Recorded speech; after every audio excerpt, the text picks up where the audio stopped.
बाजार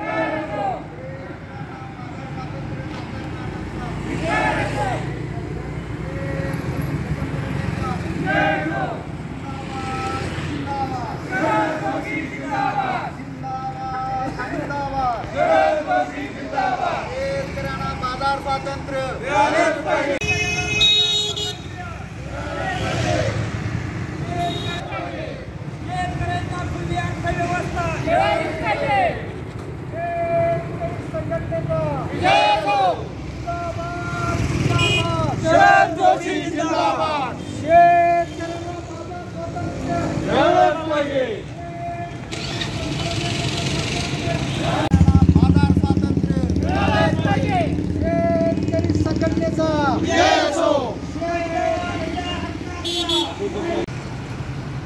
केंद्र सरकारच्या 3 नवीन कृषी कायद्यांनी शेतकऱ्यांना बाजार स्वातंत्र्य दिलेलं आहे।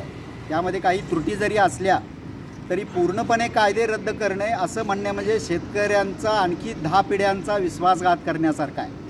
आणि हे लोक जबरदस्तीने अन्यायकारकरित्या झुंडशाहीने गेली कित्येक वर्ष शेतकऱ्यांना लुटायला जे सोकावलेली मंडळी आहेत ती आता रस्त्यावर येऊन बंद वगैरे पाळायला लागलेली आहेत, दिल्लीत येऊन गर्दी करायला लागलेली आहेत आणि यांच्याकडे कुठलाही मुद्दा नाही। त्या कृषी कायद्यामध्ये शेतकऱ्यांचं काय नुकसान होणार आहे हे यांना सांगता येत नाही।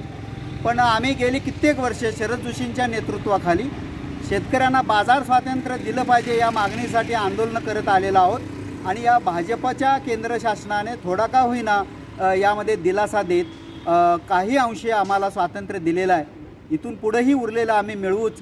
पण आज जे विरोध करत बंद पाळतायत किंवा दिल्लीमध्ये एकजुटीनं पैसे देऊन लोक आणून जे उद्योग चाललेला आहे त्याला आमचा विरोध आहे। आज आम्ही माननीय तहसीलदार यांना भेटून आमचा या विधेयकांना पाठिंबा आहे हे सांगण्यासाठी मोर्चानं आम्ही तहसील कचेरीकडे निघालेलो आहोत।